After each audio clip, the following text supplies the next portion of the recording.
साईं बाबा, शाम से आधी रात हो गई है। कृपया करके आप मुझे बताएंगे कि आपने मुझे यहाँ क्यों बुलाया है?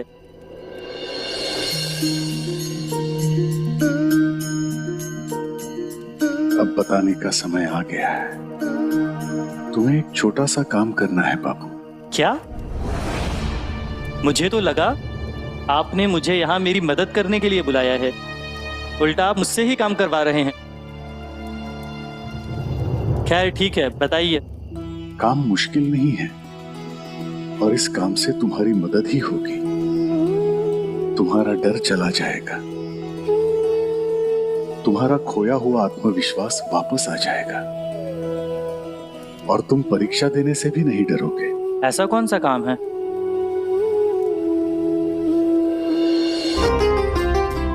ये सिक्का तुम्हें अभी जाकर खंडोबा जी के मंदिर में रखकर वापस आना होगा।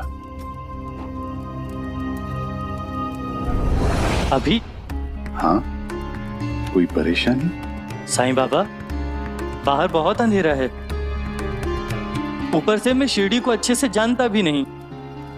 कहीं भटक गया तो? धर्मशाला के पास ही है और तुम्हें उधर का रास्ता तो पता है, फिर कैसे भटक जाओगे? कितना अंधेरा है बाहर। रास्ता भी सुनसान ही होगा। कहीं रास्ते में चोर डाकू हुए तो? डरो मत बाबू, जाओ। ये सिक्का जैसे ही तुम रख कर आओगे, तुम्हारा मन परीक्षा के लिए अपने आप तैयार हो जाएगा। बस एक बार कोशिश करो।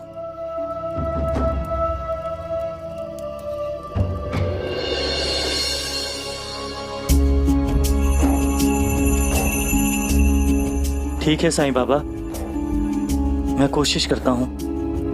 साईं बाबा, साईं बाबा, मुझसे नहीं हो पाएगा। मैंने कोशिश की जाने की, पर मुझसे नहीं हो पाया। इतनी रात वो अकेले जाना मेरे बस का नहीं। कोई बात नहीं बाबू, इस बार मैं तुम्हारे पीछे चलूंगा।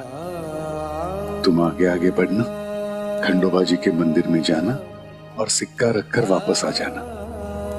मैं तुम्हारे पीछे रहूंगा, लेकिन एक शर्त है मेरी, पीछे मुड़कर नहीं देखोगे तुम। आपको डर नहीं लगेगा? शिरडी घर है मेरा और अपने घर में कोई डरता है? अब चलो।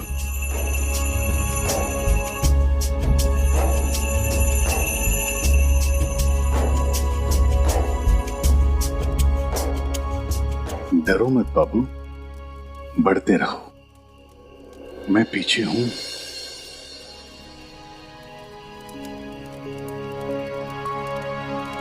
साईं, आप तो मेरे पीछे थे ना, फिर मुझसे पहले यहाँ कैसे आ गए? मैं तुम्हारे पीछे ही था बाबू, बस द्वारका माई के द्वार पर रुक गया था।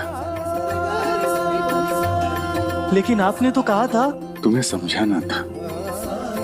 जब तुम्हें लगा था कि तुम अकेले हो, तो डर के कारण, भय के कारण अपना काम नहीं कर पाए। लेकिन जब तुम्हें लगा कि कोई साथ है, तो तुमने काम पूरा कर लिया। हालांकि अब भी तुमने अकेले ही किया है। अंतर सिर्फ इतना था कि तुम्हारा डर खत्म हो गया था, इसीलिए तुम कर पाए।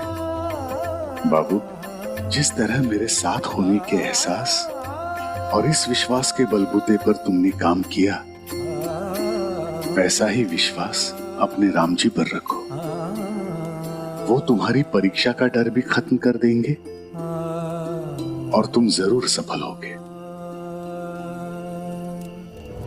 आप पर भरोसा करके गया था मैं, और आपने, अगर रास्ते में मुझे कुछ हो जाता तो? कुछ हुआ नहीं ना? सही सलामत हो ना? अंधेरा कुछ बिगाड़ पाया तुम्हारा, ना ही जंगली जानवर।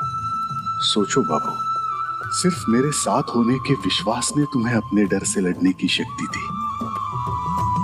जो काम तुम्हें सौंपा गया था वो कठिन नहीं था, तुम्हारे डर ने उसे कठिन बना दिया था। जबकि वास्तविकता ये है कि तुम प्रतिभाशाली हो, मेधावी हो और सबसे अधिक तुम मेहनती हो, परीक्षा की अच्छे से तैयारी भी की है तुमने। परिणाम के डर को छोड़कर अगर परीक्षा दो तो मुझे विश्वास है सफलता तुम्हारे कदम चूमेगी बाबू। लेकिन निडरता का सफलता से क्या संबंध? समझाता हूं। क्या तुम्हें इसमें आटा दिख रहा है? जी बाबा। क्या इस आटे से रोटियां बना सकते हैं हम? ध्यान से देखो और बताओ। इसमें तो अशुद्धियां हैं, लेकिन इसका मेरी समस्या से क्या लेना देना? तुम ये बताओ कि इसे खाने लायक बनाने के लिए हमें क्या करना होगा? चलनी से चालना होगा। अब ये खाने लायक है? जी साईं। लेकिन इसका मेरी परीक्षा से या मेरे डर से क्या संबंध? बाबू, ये आटा तुम्हारे ज्ञान, तुम्हारे हुनर, तुम्हारी मेहनत की तरह है,